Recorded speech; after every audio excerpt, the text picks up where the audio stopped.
C'est le paradoxe le plus frustrant des relations homme-femme. Tu rencontres une femme. Tout se passe bien.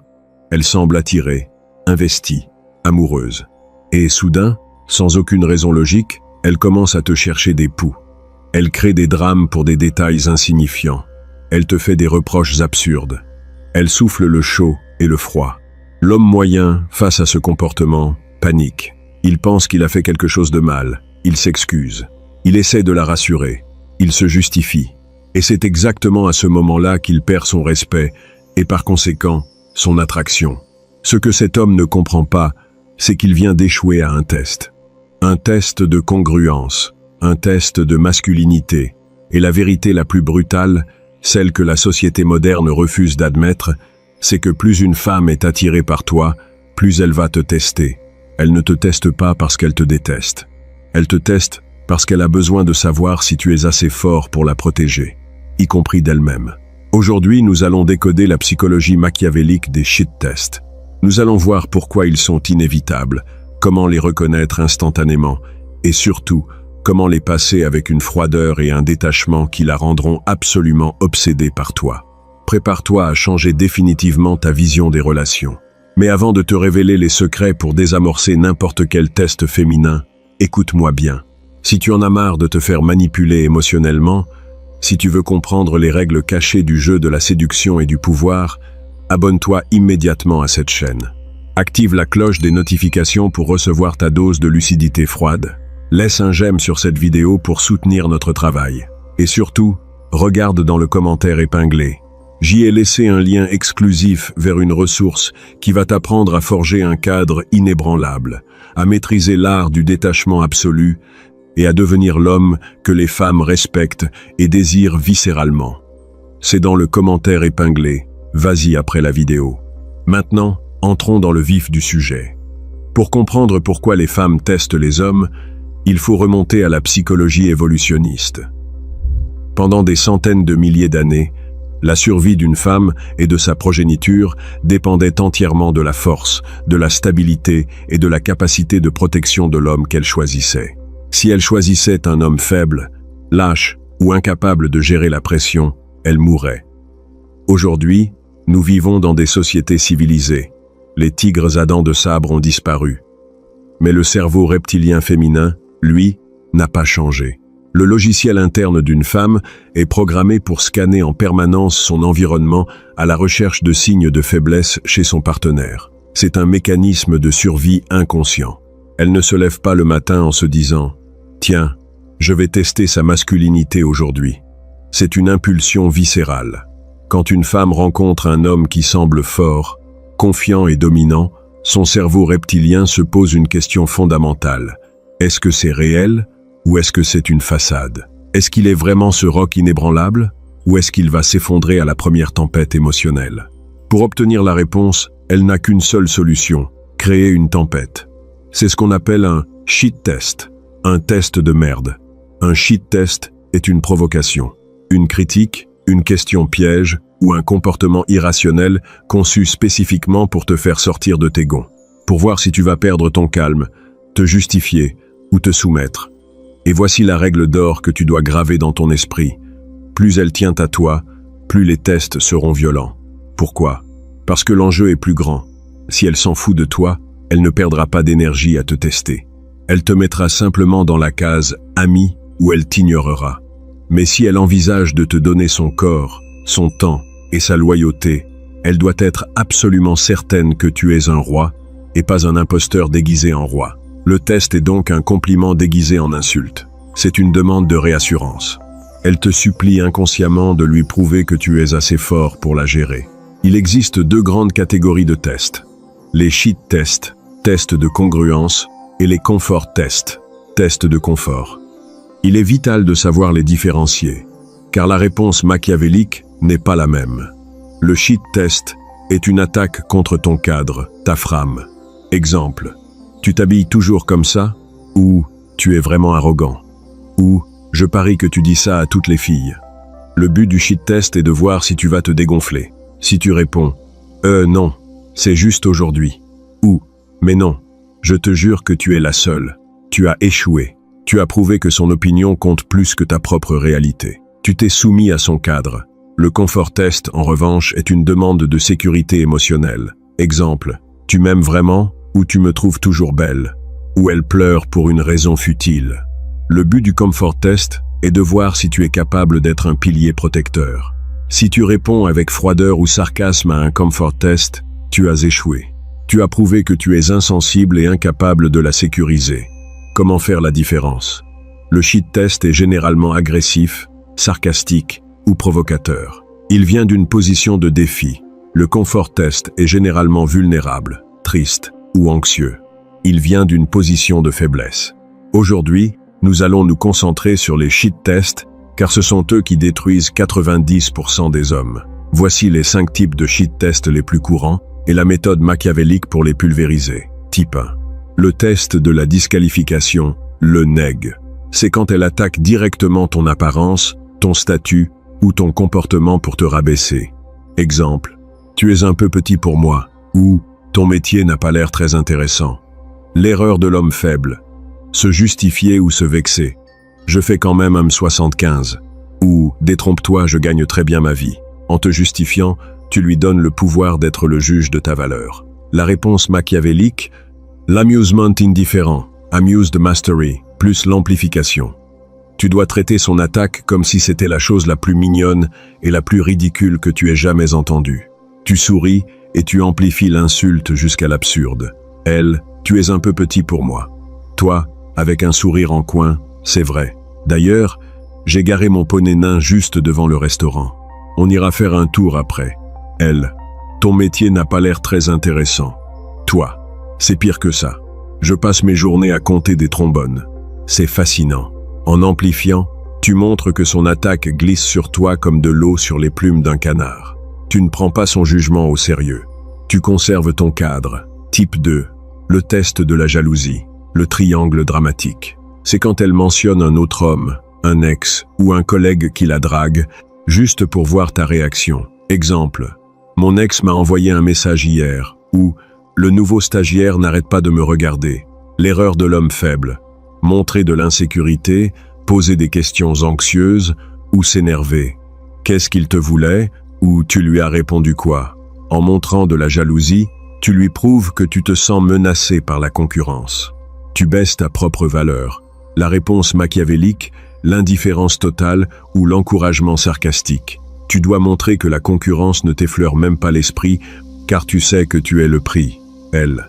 Mon ex m'a envoyé un message hier. Toi, en regardant le menu, c'est bien pour lui.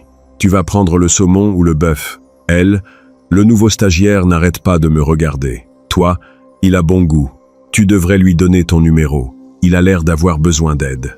Tu ne rentres pas dans son jeu. Tu refuses de participer au drame. Type 3. Le test de la conformité. Le fais ça pour moi. C'est quand elle te demande de faire quelque chose de déraisonnable, de changer tes plans ou de sacrifier tes principes juste pour lui prouver ton amour. Exemple, annule ta soirée avec tes amis pour rester avec moi. Ou, porte cette chemise, je n'aime pas l'autre. L'erreur de l'homme faible. Céder pour éviter le conflit. D'accord chérie, je reste avec toi. En cédant, tu lui prouves que ta mission et tes limites sont négociables. Elle obtient ce qu'elle veut, mais elle perd tout respect pour toi. La réponse machiavélique, le non, souriant et inflexible. Tu dois refuser, sans aucune agressivité, mais avec une fermeté absolue. Tu ne te justifies pas. Elle, annule ta soirée avec tes amis pour rester avec moi. Toi, non, j'ai prévu de les voir ce soir. On se voit demain comme convenu. Passe une bonne soirée. Et tu pars. Point. Le non est le mot le plus puissant de la séduction. Il établit tes limites. Il prouve que tu es le maître de ton temps et de ton espace. Type 4. Le test de la pression émotionnelle. Le drame artificiel. C'est quand elle crée une dispute à partir de rien. Elle s'énerve pour un détail, elle boude, elle te fait la tête sans raison apparente. Exemple. Elle refuse de te parler pendant le trajet en voiture parce que tu as regardé ton téléphone. L'erreur de l'homme faible. Essayer de résoudre le problème logiquement ou s'excuser pour ramener la paix. Qu'est-ce qu'il y a? Qu'est-ce que j'ai fait? Je suis désolé. En entrant dans son drame, tu valides son comportement irrationnel. Tu la laisses dicter la météo émotionnelle de la relation. La réponse machiavélique, le retrait de l'attention, le gel stratégique. Tu ne récompenses jamais un mauvais comportement par de l'attention même négative. Si elle fait un drame irrationnel, tu te retires. Tu mets la musique. Tu regardes la route. Tu ne dis rien. Tu es parfaitement détendu. Si elle boude chez toi, tu prends un livre ou tu vas travailler sur ton ordinateur. Tu la laisses mariner dans son propre drame. Dès qu'elle se calme et redevient agréable, tu lui redonnes de l'attention. Renforcement positif. Tu agis comme un dresseur de lions. Tu récompenses le calme, tu ignores l'hystérie. Type 5. Le test de l'ultimatum. La menace de rupture. C'est le test nucléaire. C'est quand elle menace de te quitter pour obtenir ce qu'elle veut. Exemple. Si tu ne fais pas ça, c'est fini entre nous. L'erreur de l'homme faible.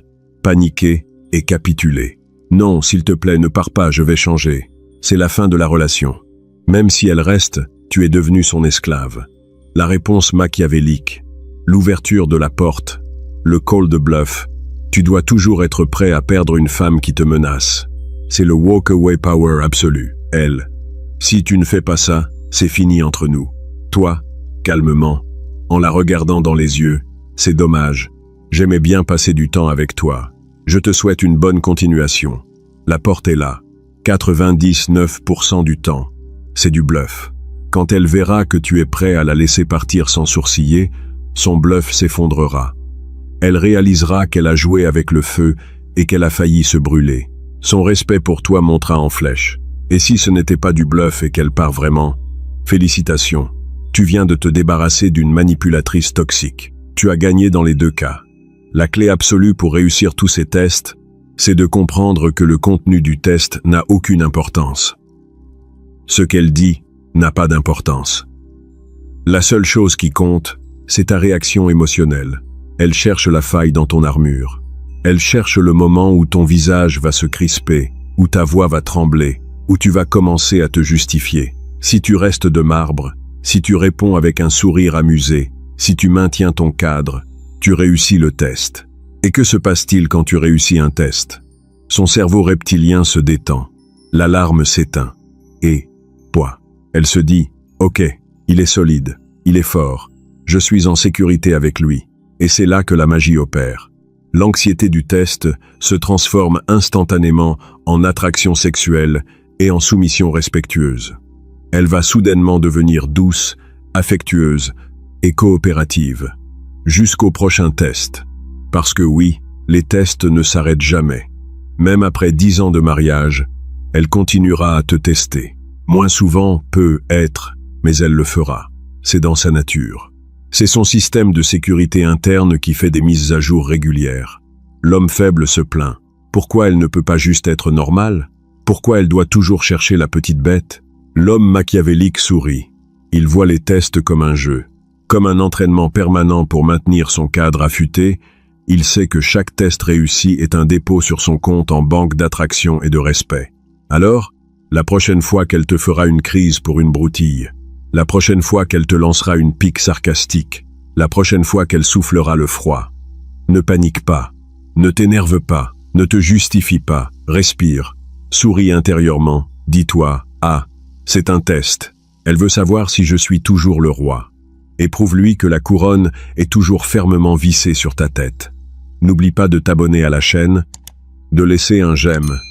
Si cette vidéo t'a donné les outils pour repérer les pièges, avant qu'ils ne se referment, et surtout, va consulter le lien dans le commentaire épinglé. C'est là que tu trouveras les stratégies avancées pour forger un cadre indestructible, maîtriser l'art du détachement et attirer uniquement des femmes qui élèvent ton empire au lieu de le détruire. Reste fort, reste lucide et ne négocie jamais tes standards. À la prochaine. Pour aller plus loin dans la maîtrise des tests féminins, il faut comprendre un concept fondamental de la psychologie machiavélique, la dissonance cognitive de l'attraction. Quand une femme te teste, elle espère consciemment que tu vas être gentil, compréhensif et que tu vas t'excuser. C'est ce que la société lui a appris à attendre d'un bon partenaire. Mais inconsciemment, biologiquement, elle espère désespérément que tu vas lui tenir tête. Si tu cèdes à son test, si tu t'excuses alors que tu n'as rien fait de mal, si tu annules tes plans pour elle, son esprit conscient est satisfait. Il est gentil, il m'écoute. mais son instinct reptilien est dégoûté. Il est faible. Je peux le contrôler. Il ne me protégera pas en cas de danger. C'est cette dissonance qui crée la perte d'attraction. Elle t'aime bien en tant que personne, mais elle ne te désire plus en tant qu'homme. Tu es devenu inoffensif, et l'inoffensif ne crée jamais de tension sexuelle. À l'inverse, si tu réussis le test en maintenant ton cadre, par l'amusement indifférent ou le refus ferme, son esprit conscient peut être temporairement frustré.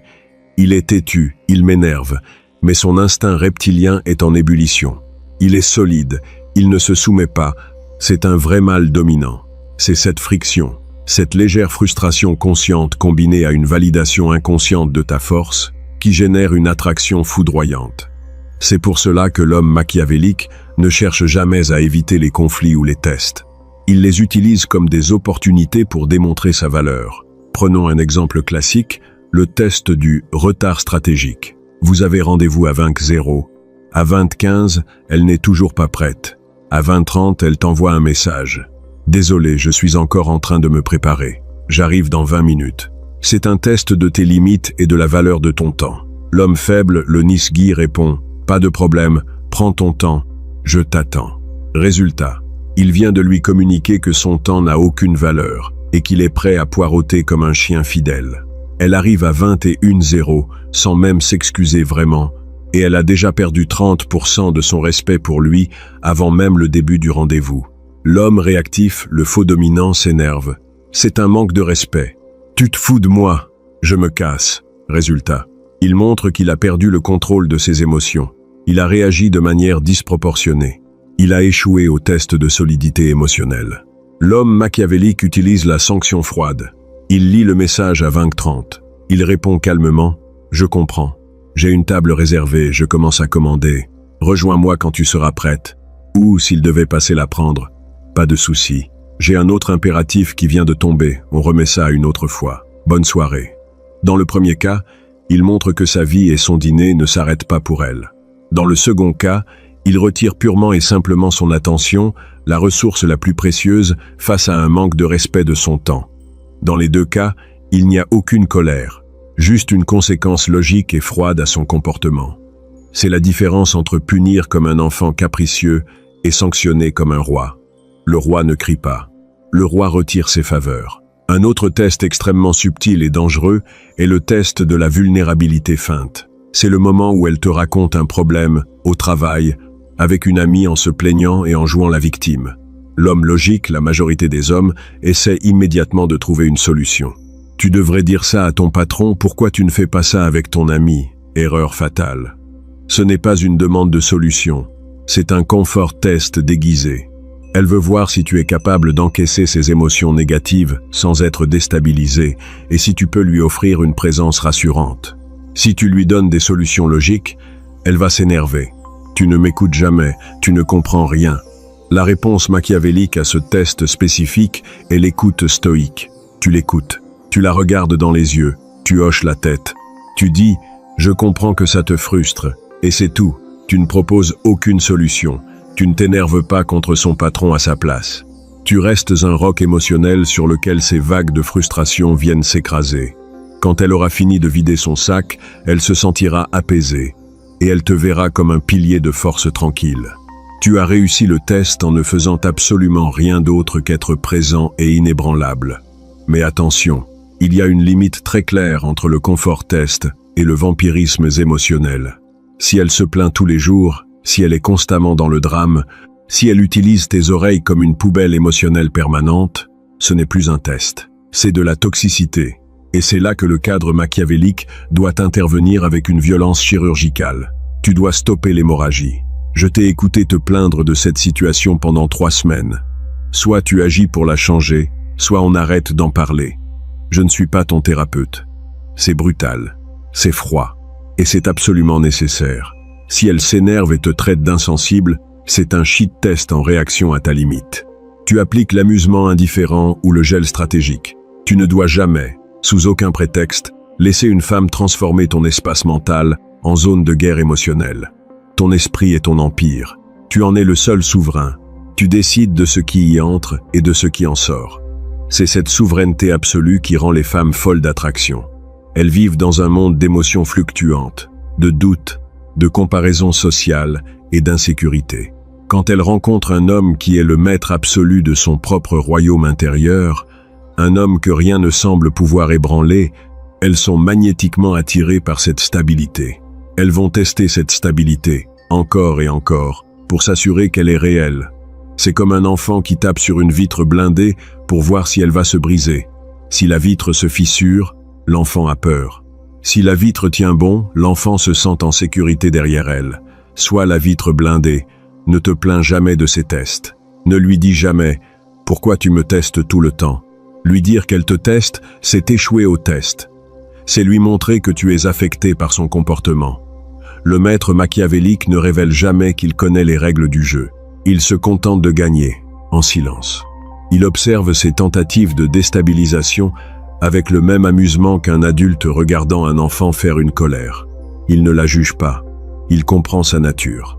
Il sait que c'est son instinct de survie qui parle.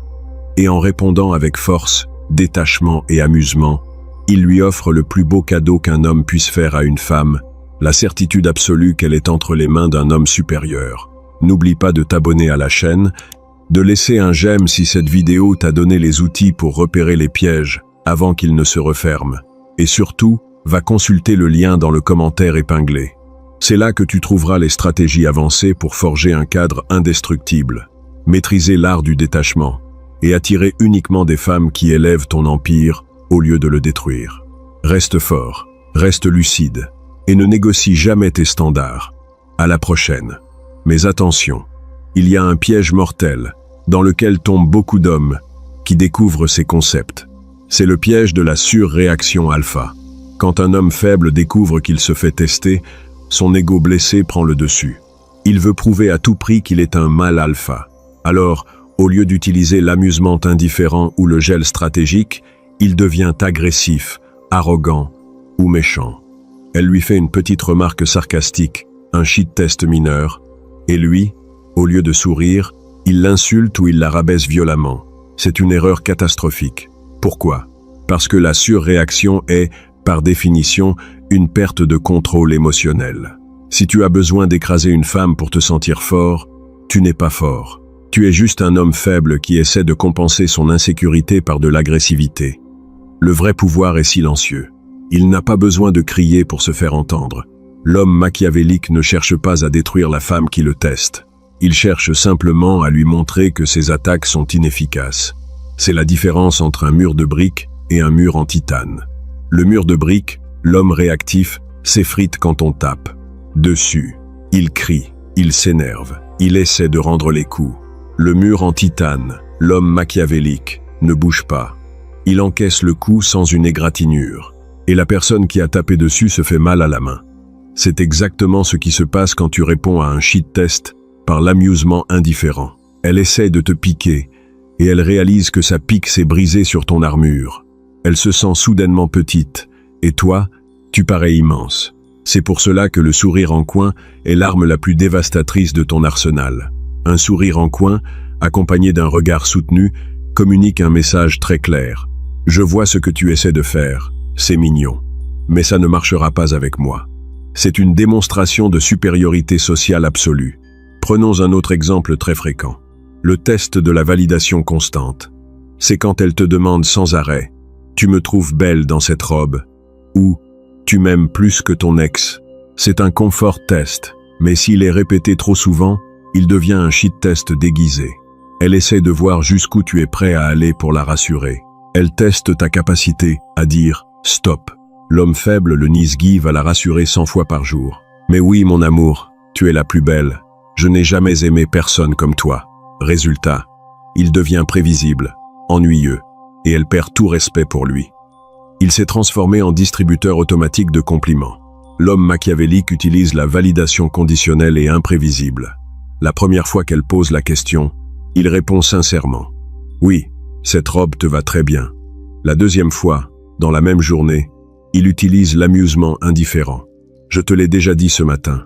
Si tu me le redemandes, je vais commencer à te faire payer chaque compliment. » La troisième fois, il utilise le gel stratégique. Il la regarde, il sourit et il change de sujet. Il lui montre que sa validation a de la valeur et qu'elle ne peut pas l'obtenir sur commande. Elle doit la mériter. C'est le principe de la récompense intermittente de Skinner.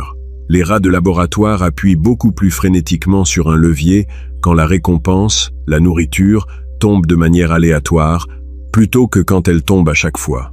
Le cerveau humain fonctionne exactement de la même manière.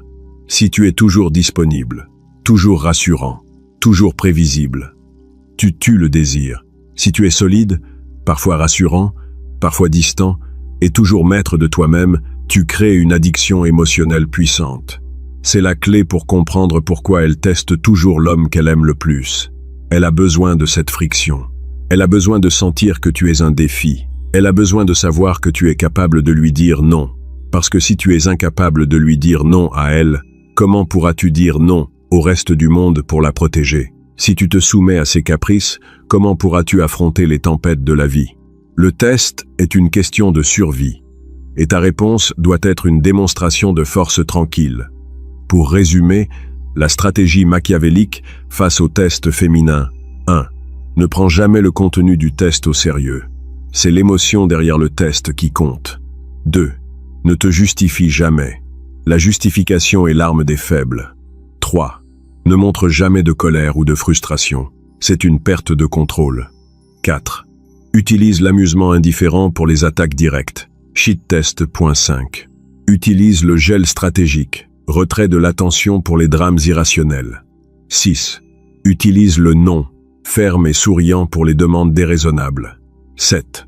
Sois prêt à partir, walk away power, face aux ultimatums ou au manque de respect flagrant. En appliquant ces principes, tu vas transformer chaque test en une opportunité de renforcer ton cadre et d'augmenter massivement son attraction pour toi. Tu vas passer du statut de « petit ami gérable » au statut de roi, inébranlable. Et c'est exactement ce qu'elle désire au plus profond d'elle-même. Il a point. N'oublie pas de t'abonner à la chaîne, et de la point. Et la point. De laisser un j'aime si cette vidéo t'a donné les outils pour repérer les pièges avant qu'ils ne se referment. Et surtout, va consulter le lien dans le commentaire épinglé. C'est là que tu trouveras les stratégies avancées pour forger un cadre indestructible, maîtriser l'art du détachement et attirer uniquement des femmes qui élèvent ton empire au lieu de le détruire. Reste fort, reste lucide et ne négocie jamais tes standards. À la prochaine. Il est crucial de comprendre que la maîtrise de ces tests ne s'acquiert pas du jour au lendemain. C'est un processus de reprogrammation mentale. La plupart des hommes ont été conditionnés depuis l'enfance à chercher l'approbation féminine, à être de bons garçons, à éviter le conflit à tout prix. Ce conditionnement est le poison qui détruit l'attraction. Pour devenir l'homme machiavélique, tu dois désapprendre ces réflexes de soumission. Tu dois accepter l'inconfort de la tension polaire. La tension polaire, c'est cette friction électrique qui se crée quand deux forces opposées se rencontrent. L'énergie masculine, la direction, la logique, le cadre, et l'énergie féminine, le chaos, l'émotion, le test. Si tu fuis cette tension en t'excusant ou en te justifiant, tu détruis la polarité. Tu deviens son égal émotionnel, sa copine, et l'attraction meurt. Si tu maintiens cette tension en restant solide, amusé et inébranlable, tu amplifies la polarité. Tu deviens le roc contre lequel ces vagues émotionnelles viennent s'écraser. Et l'attraction explose. C'est pour cela que les femmes sont irrésistiblement attirées par les hommes qui n'ont pas peur de leur dire non. Le non est la preuve ultime de ton indépendance. C'est la preuve que tu n'as pas besoin de sa validation pour exister. Un homme qui n'a pas besoin de validation est un homme dangereux. Et le danger maîtrisé est le signal biologique le plus puissant de la valeur masculine. Pense aux figures historiques ou fictives qui fascinent le plus les femmes. James Bond, Don Draper, Thomas Shelby, qu'ont-ils en commun? Ils ne s'excusent jamais pour ce qu'ils sont. Ils ne se justifient jamais. Ils ne paniquent jamais face au drame féminin. Ils observent, ils sourient en coin et ils maintiennent leur cap. Ils sont les maîtres absolus de leur propre réalité. Et c'est exactement ce que tu dois devenir. La prochaine fois qu'elle te fera un test, souviens-toi de cette règle d'or. Celui qui réagit le plus perd. Si elle s'énerve, tu te calmes. Si elle crie, tu baisses la voix. Si elle te provoque, tu souris. Tu es le miroir inversé de son chaos émotionnel. Et n'oublie jamais que le test ultime, le test final, c'est ta capacité à t'éloigner. Le walk-away power n'est pas une technique de manipulation. C'est un état d'esprit. C'est la conviction profonde que tu es le prix, que ta vie est déjà complète et passionnante sans elle, que sa présence est un bonus, pas une nécessité. Si tu as vraiment intégré cette conviction, tu n'auras même plus besoin de réfléchir à la façon de répondre à ces tests. Ta réponse sera naturellement froide, détachée et puissante, parce que tu sauras, au fond de toi, que tu n'as rien à perdre. Et c'est cette absence totale de peur de la perte qui te rendra absolument inoubliable et irrésistible. C'est la voie machiavélique, c'est la voie de la souveraineté masculine. N'oublie pas de t'abonner à la chaîne, de laisser un j'aime, si cette vidéo t'a donné les outils pour repérer les pièges avant qu'ils ne se referment, et surtout va consulter le lien dans le commentaire épinglé. C'est là que tu trouveras les stratégies avancées pour forger un cadre indestructible, maîtriser l'art du détachement et attirer uniquement des femmes qui élèvent ton empire au lieu de le détruire. Reste fort, reste lucide et ne négocie jamais tes standards. À la prochaine.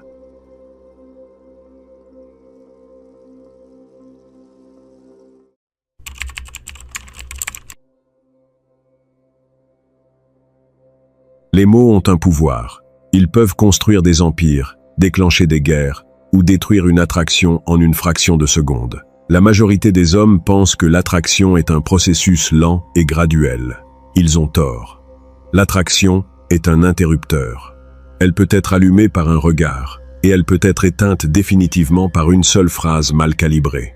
Dans le monde impitoyable des dynamiques sociales, ton langage est le reflet direct de ta valeur perçue.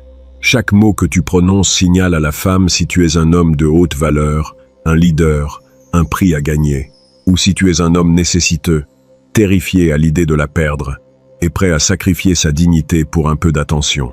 Aujourd'hui, nous allons analyser les 5 phrases fatales.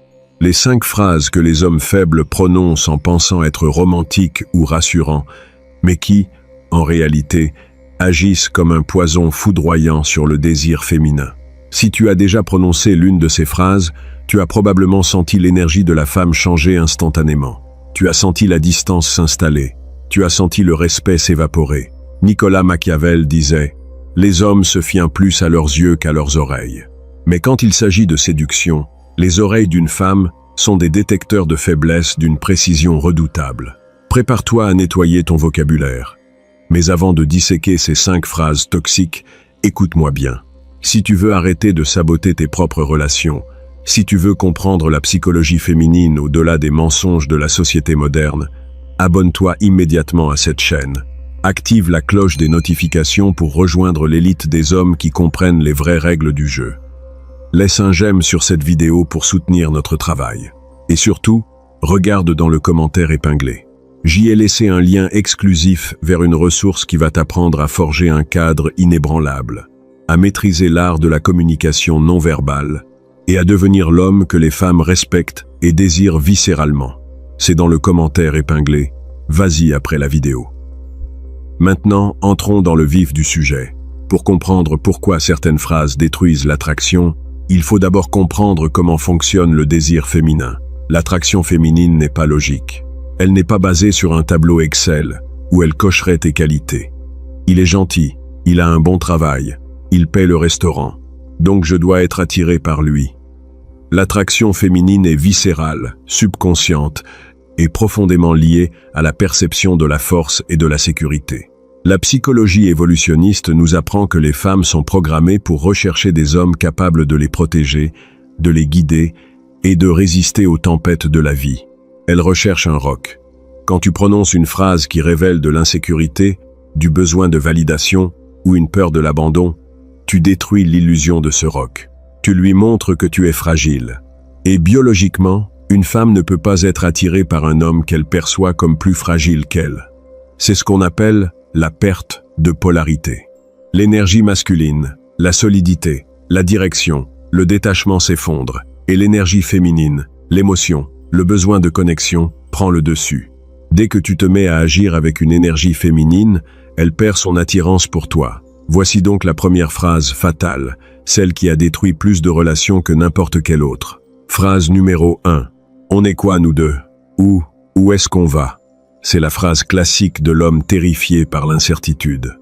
Tu fréquentes une femme depuis quelques semaines, tout se passe bien, mais tu n'as pas d'étiquette officielle. Tu paniques. Tu as besoin d'être rassuré. Tu as besoin qu'elle te dise « Nous sommes en couple, tu es mon petit ami, je ne vois personne d'autre ». Alors, lors d'un dîner ou sur le canapé, tu prends un ton grave, tu la regardes dans les yeux et tu poses la question fatidique. On est quoi, nous deux? Félicitations, tu viens de tuer la romance. Pourquoi cette phrase est-elle si destructrice? Parce qu'elle inverse complètement les rôles naturels de la séduction. Dans la dynamique traditionnelle et saine, c'est l'homme qui mène la danse, qui crée les moments, qui instaure le mystère. Et c'est la femme, poussée par son besoin naturel de sécurité émotionnelle, qui finit par demander à clarifier la relation. C'est elle qui doit chercher à te verrouiller. Quand c'est Théoï qui pose cette question, tu lui communiques 3 choses désastreuses. Premièrement, tu lui montres que tu es dans l'anxiété. Tu ne supportes pas l'ambiguïté. Tu as besoin d'un contrat verbal pour te sentir en sécurité. Tu agis depuis une position de faiblesse et de peur de la perte.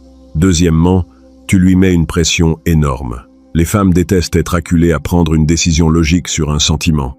L'attraction doit être fluide, naturelle.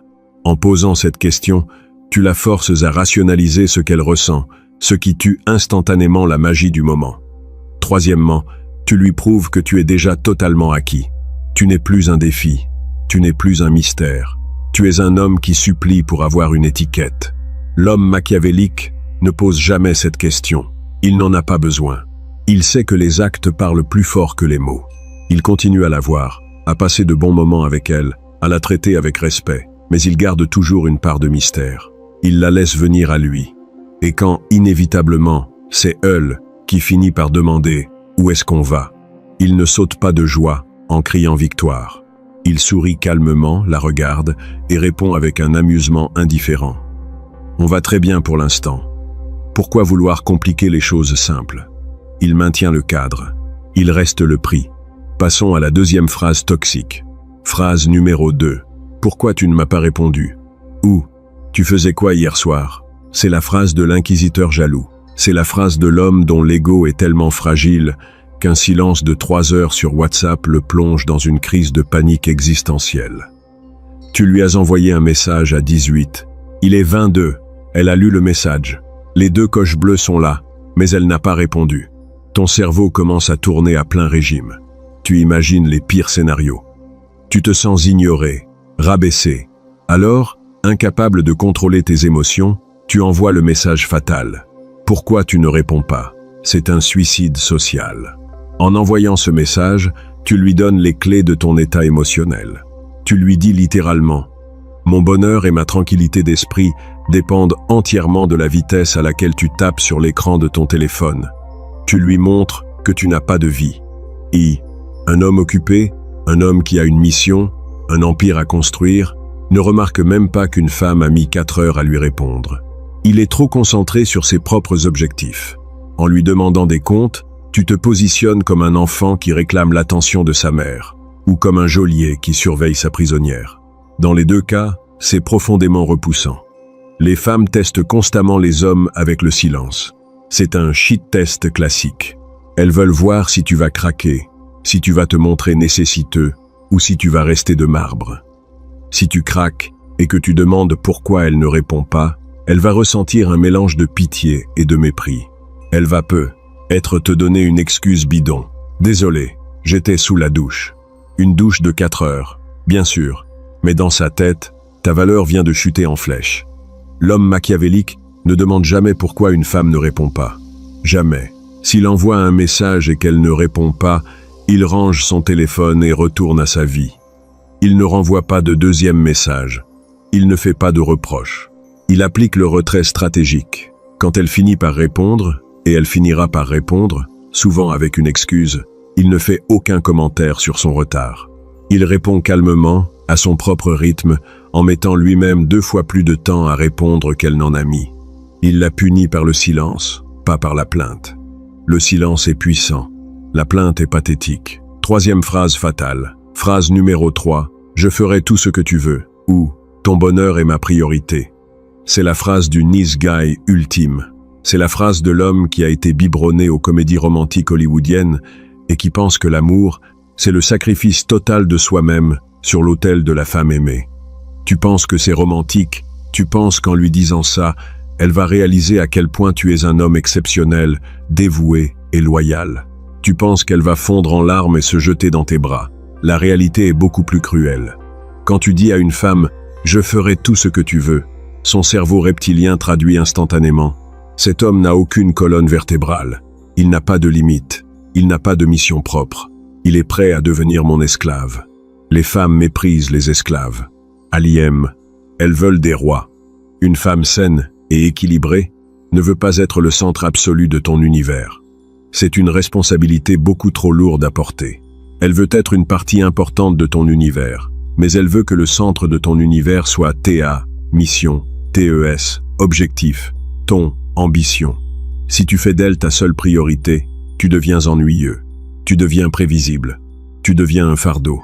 Pire encore, en lui donnant un pouvoir absolu sur toi, tu l'incites subconsciemment à te maltraiter. C'est la nature humaine.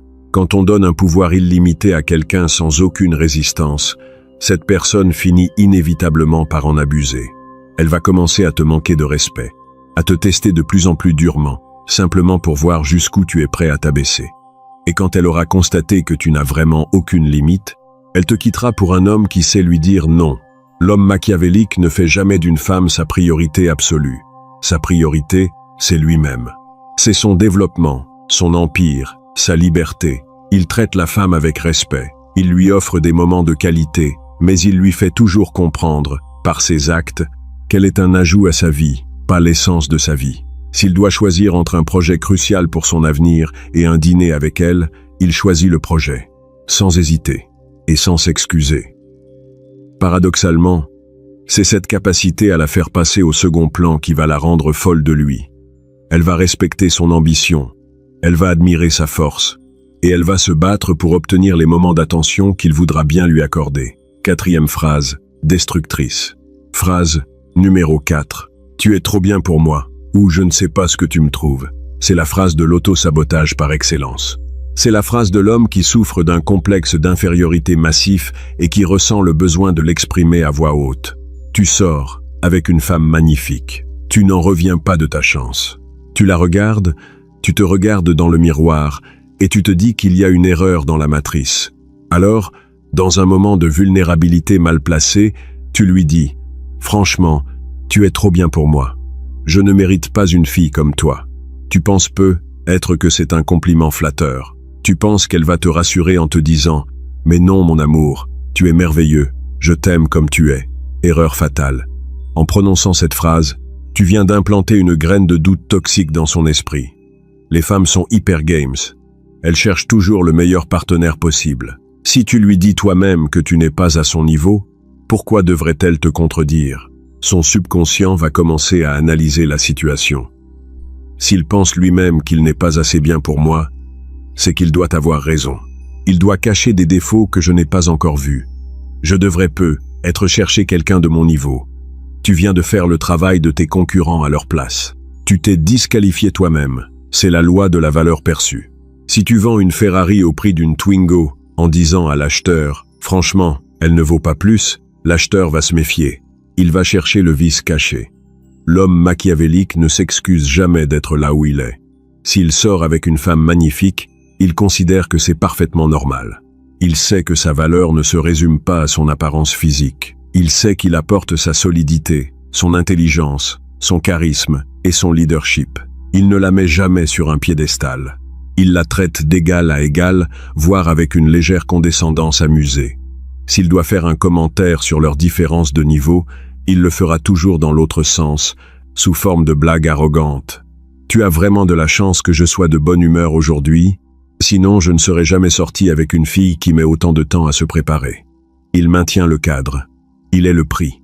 5e et dernière phrase. Fatale. Phrase. Numéro 5. Je suis désolé. Quand tu n'as rien fait de mal, l'excuse compulsive est le fléau de l'homme moderne. Tu t'excuses parce que le restaurant est complet. Tu t'excuses parce qu'il pleut. Tu t'excuses parce qu'elle a passé une mauvaise journée au travail. Tu t'excuses parce que tu as mis 10 minutes à répondre à son message. Tu utilises le « je suis désolé » comme un bouclier pour éviter le conflit, pour apaiser ses humeurs ou pour mendier sa validation. C'est une démonstration de faiblesse absolue. Quand tu t'excuses pour des choses dont tu n'es pas responsable, tu assumes le rôle de la victime perpétuelle.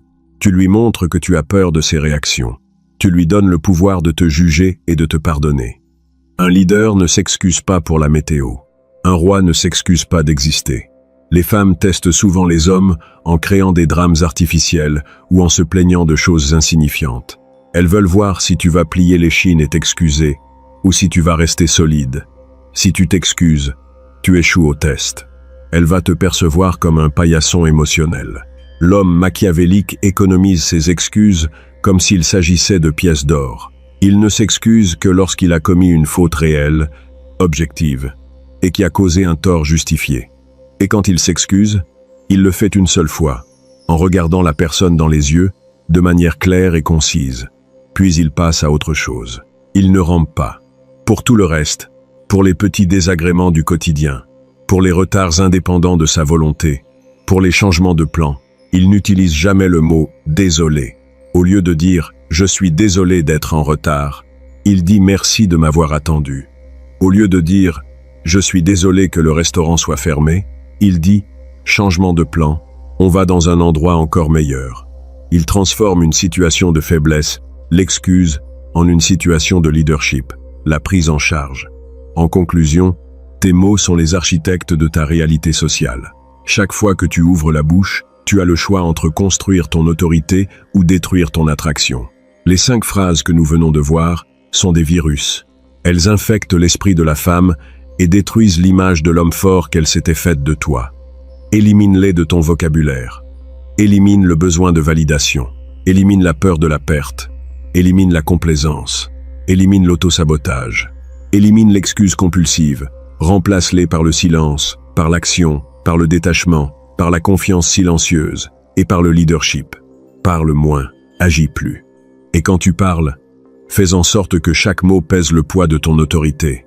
N'oublie pas de t'abonner à la chaîne, de laisser un j'aime si cette vidéo t'a donné les outils pour repérer les pièges avant qu'ils ne se referment, et surtout, va consulter le lien dans le commentaire épinglé. C'est là que tu trouveras les stratégies avancées pour forger un cadre indestructible, maîtriser l'art du détachement et attirer uniquement des femmes qui élèvent ton empire au lieu de le détruire. Reste fort, reste lucide et ne négocie jamais tes standards. À la prochaine. Pour comprendre la profondeur des dégâts causés par ces 5 phrases, il faut analyser la mécanique de la preuve sociale inversée. La preuve sociale est l'un des moteurs les plus puissants de l'attraction féminine. Une femme est naturellement attirée par un homme qui est désiré par d'autres femmes, ou du moins par un homme qui se comporte comme s'il avait l'embarras du choix. C'est le principe de la pré-sélection. Quand tu prononces l'une de ces 5 phrases toxiques, tu envoies un signal de preuve sociale inversée. Tu cries au monde entier, et surtout à son subconscient, « Je n'ai aucune autre option. Tu es ma seule chance de bonheur. Si tu me quittes, je suis fini. » C'est l'équivalent psychologique de porter une pancarte. En solde, tout doit disparaître autour du cou. Prenons l'exemple de la phrase « On est quoi? Nous deux ». L'homme qui a de l'abondance dans sa vie, l'homme qui a des options, ne se pose jamais cette question. Il est trop occupé à profiter du moment présent, à évaluer la femme qui est en face de lui et à gérer ses autres priorités. Il n'a pas besoin de verrouiller la relation parce qu'il sait que s'il la perd, il en trouvera une autre. En posant cette question, tu lui prouves que tu es dans une mentalité de rareté absolue. Tu lui prouves que tu as peur de la concurrence. Tu lui prouves que tu n'as pas confiance en ta propre valeur pour la retenir naturellement. Et la réaction de la femme sera immédiate. Elle va se demander « Pourquoi tu es si désespéré ?» Elle va commencer à chercher tes défauts. Elle va se dire « S'il a tellement peur de me perdre, c'est qu'il sait qu'il ne vaut pas grand-chose. Je ferais mieux de chercher quelqu'un de plus solide. » C'est la même mécanique avec la phrase « Pourquoi tu ne m'as pas répondu ?» L'homme d'abondance ne remarque même pas qu'une femme a mis 4 heures à lui répondre. Il a envoyé son message, il a posé son téléphone, et il est parti conquérir le monde. Quand elle finit par répondre, il est agréablement surpris, mais il n'était pas dans l'attente. L'homme qui demande des comptes sur un retard de réponse prouve qu'il a passé ses 4 heures à fixer son écran, à rafraîchir l'application et à se ronger les sangs. Il prouve que sa vie est vide. Il prouve qu'il n'a aucune autre femme à qui parler, aucun projet passionnant à faire avancer, aucun ami avec qui sortir. Il est le centre de gravité de rien du tout. Il est un satellite qui gravite autour d'elle. Et les femmes ne sont pas attirées par leurs satellites. Elles sont attirées par les soleils. La phrase « Je ferai tout ce que tu veux » et peut être la pire en termes de preuve sociale inversée. C'est la déclaration de soumission ultime. C'est l'abdication de ton libre arbitre. Un homme de haute valeur, un homme qui est respecté par ses pairs et désiré par les femmes, ne se soumet jamais totalement à la volonté d'une autre personne. Il a des principes, des valeurs, des limites non négociables. Il est prêt à faire des compromis, oui, mais il n'est jamais prêt à se renier. Quand tu lui dis que tu feras tout ce qu'elle veut, tu lui dis que tu n'as aucune valeur intrinsèque. Tu lui dis que tu es une page blanche sur laquelle elle peut écrire ce qu'elle veut. Mais les femmes ne veulent pas d'une page blanche. Elles veulent un livre déjà écrit, un livre passionnant, complexe, avec des chapitres sombres et des rebondissements inattendus. Elles veulent un homme qui a une histoire, une direction, une force de caractère. En te soumettant, tu tues le mystère, tu tues le défi, tu tues l'attraction. Et que dire de la phrase « Tu es trop bien pour moi ». C'est le suicide social en direct. C'est l'homme qui se tire une balle dans le pied avant même que la course n'ait commencé. L'homme d'abondance sait qu'il est le prix. Même s'il sort avec une femme qui est objectivement plus belle que lui, il sait que sa valeur globale, son intelligence, son charisme, son statut, sa solidité émotionnelle compense largement la différence physique. Il ne se sent jamais inférieur. En lui disant qu'elle est trop bien pour toi, tu lui donnes la permission de te traiter comme un être inférieur. Tu lui donnes le droit de te manquer de respect, de te tromper ou de te quitter sans aucun remords, puisqu'après tout, tu l'as dit toi-même, tu ne la méritais pas. Tu as créé une prophétie autoréalisatrice. Tu as programmé ton propre échec. Enfin, l'excuse compulsive « je suis désolé pour tout et n'importe quoi » est le symptôme d'un homme qui a été castré par la société moderne. On a appris aux hommes à s'excuser de leur masculinité, à s'excuser de leurs désirs, à s'excuser de prendre de la place. On leur a appris que pour être de bons garçons, ils devaient être lisses, inoffensifs et perpétuellement repentants. Mais la biologie féminine n'a pas changé depuis l'âge de pierre. Les femmes sont toujours attirées par les guerriers, les leaders, les hommes qui assument leurs actes et qui ne s'excusent pas d'exister. Quand tu t'excuses pour une broutille, tu lui montres que tu es terrifié par le conflit. Tu lui montres que tu es prête à ramper pour maintenir la paix. Tu lui montres que tu n'as pas la force de tenir ton cadre face à une légère contrariété. Comment pourrait-elle se sentir en sécurité avec un homme qui s'effondre à la moindre brise? Comment pourrait-elle te faire confiance pour la protéger dans les vraies tempêtes de la vie si tu t'excuses parce qu'il pleut sur son brushing? L'homme machiavélique ne s'excuse que lorsqu'il a commis une faute grave, une faute qui a violé ses propres principes. Et quand il le fait, c'est un acte de force, pas un acte de soumission. Il reconnaît son erreur, il la répare et il avance. Il ne s'attarde pas sur la culpabilité. Pour toutes les autres situations, il utilise l'humour, le recadrage ou le silence. Si elle se plaint du restaurant qu'il a choisi, il ne s'excuse pas. Il sourit et dit « C'est vrai que la déco est spéciale, mais la viande est excellente. Mange, tu verras. » Il maintient son cadre. Il assume son choix. Si elle lui reproche d'être en retard de 5 minutes, il ne s'excuse pas. Il la regarde avec un amusement indifférent et dit « Tu as survécu sans moi pendant 5 minutes? Impressionnant. » Il désamorce le drame par l'humour arrogant. Il ne lui donne jamais le pouvoir de le faire culpabiliser pour des détails. En conclusion, la maîtrise de ton langage est la première étape vers la maîtrise de ton pouvoir personnel. Les mots que tu choisis de prononcer ou de ne pas prononcer sont les briques avec lesquelles tu construis ton empire social. Si tu utilises des briques friables, des briques faites de besoin de validation, de peur de la perte et de soumission, ton empire s'effondrera à la première secousse. Si tu utilises des briques solides, des briques faites de détachement, de confiance silencieuse, de mystère et de leadership, tu construiras une forteresse imprenable. La prochaine fois que tu sentiras l'envie irrépressible de prononcer l'une de ces 5 phrases fatales, mords-toi la langue. Respire un grand coup. Et rappelle-toi que le silence est toujours préférable à une démonstration de faiblesse. Laisse-la dans l'incertitude. Laisse-la se poser des questions. Laisse-la faire le travail de séduction. Toi, tu es le roc. Tu es le prix. Tu es l'homme machiavélique. N'oublie pas de t'abonner à la chaîne, de laisser un j'aime si cette vidéo t'a donné les outils pour repérer les pièges avant qu'ils ne se referment, et surtout, va consulter le lien dans le commentaire épinglé. C'est là que tu trouveras les stratégies avancées pour forger un cadre indestructible, maîtriser l'art du détachement et attirer uniquement des femmes qui élèvent ton empire au lieu de le détruire. Reste fort, reste lucide et ne négocie jamais tes standards. À la prochaine. Pour ancrer définitivement ces concepts dans ton esprit, il est crucial de comprendre la notion de cadre, frame, et comment ces 5 phrases le détruisent systématiquement.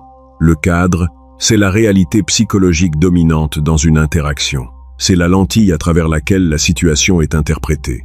Dans toute interaction entre un homme et une femme, il y a une bataille invisible, et souvent subconsciente, pour savoir quel cadre va l'emporter.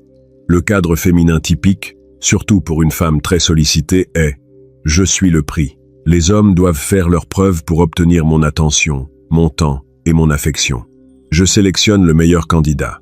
Ton cadre, en tant qu'homme machiavélique, doit être « Je suis le roi de mon empire. Mon temps est ma ressource la plus précieuse. Je suis en train d'évaluer si tu as les qualités requises, loyauté, féminité, paix, pour entrer dans mon monde. Tu es une candidate. Celui qui contrôle le cadre contrôle l'interaction. Celui qui contrôle l'interaction contrôle l'attraction. Analysons comment chaque phrase toxique brise ton cadre et te soumet au sien. Quand tu dis « On est quoi ? Nous deux », tu abandonnes ton cadre d'évaluateur. Tu cesses d'être le roi qui sélectionne. Tu deviens le candidat qui demande à être titularisé. Tu lui dis « J'ai fini mon évaluation. Je te veux, s'il te plaît. Dis-moi que tu me veux aussi. » Tu lui donnes le pouvoir absolu de définir la relation. Tu entres dans son cadre. Quand tu dis « Pourquoi tu ne m'as pas répondu ?» tu détruis ton cadre d'homme, occupé et centré sur sa mission. Un roi ne surveille pas le temps de réponse de ses sujets. En posant cette question, tu lui prouves que ton monde s'est arrêté de tourner en attendant son message. Tu lui prouves qu'elle est le centre de ton univers, validant ainsi son cadre « Je suis le prix absolu ». Quand tu dis « Je ferai tout ce que tu veux », c'est la capitulation totale. Tu ne te contentes pas d'entrer dans son cadre, tu t'y enchaînes. Tu lui dis « Mes règles, mes limites, ma mission n'existe plus. Ta volonté est ma seule loi. » C'est le fantasme du nice guy, mais c'est le cauchemar de la femme qui cherche un leader. Elle ne peut pas respecter un homme qui n'a pas de cadre propre. Quand tu dis « Tu es trop bien pour moi », tu valides son cadre de la manière la plus pathétique qui soit. Tu lui confirmes qu'elle est effectivement le prix et que tu es un imposteur qui a réussi à s'infiltrer dans le château. Tu lui donnes la permission, et même l'injonction subconsciente, de te traiter comme un être inférieur. Enfin, quand tu dis « Je suis désolé » de manière compulsive, tu montres que ton cadre est extrêmement fragile. À la moindre contrariété, à la moindre pression de sa part, ton cadre s'effondre, et tu cherches à apaiser la situation en t'excusant. Un homme dont le cadre est solide ne s'excuse pas pour des broutilles. Il maintient sa réalité, même si elle n'est pas d'accord. La maîtrise du cadre est la compétence la plus importante en séduction et en dynamique sociale. Comment maintenir un cadre fort? Par l'amusement indifférent et la non-réactivité. L'amusement indifférent, c'est la capacité à observer ses tentatives de prise de contrôle, ses shit tests, avec un léger sourire, comme si tu regardais un enfant essayer de te faire un croche-pied. Tu ne te mets pas en colère. La colère est une perte de contrôle, donc une perte de cadre. Tu ne te justifies pas. Se justifier, c'est accepter le cadre de l'accusateur. Tu observes, tu souris et tu recadres. Si elle te dit « Tu es vraiment arrogant, tu sais », un test classique pour voir si tu vas t'excuser ou te justifier. L'homme faible qui perd son cadre. Mais non, je t'assure, je suis juste confiant. Je ne voulais pas paraître arrogant. Je suis désolé si je t'ai donné cette impression. L'homme machiavélique qui maintient son cadre. Il sourit légèrement, la regarde dans les yeux et dit d'une voix calme. C'est ce que disent toutes les femmes qui n'ont pas l'habitude qu'on leur tienne tête. Tu t'y feras. Boum. Recadrage magistral. Tu n'as pas nié l'accusation, ce qui serait défensif. Tu l'as acceptée, tu l'as amplifiée, et tu l'as retournée contre elle en lui montrant que c'est elle qui a un problème avec l'autorité masculine, pas toi qui es arrogant. Tu as maintenu ton cadre de roi. La non-réactivité est le bouclier de ton cadre. Les femmes sont des créatures émotionnelles.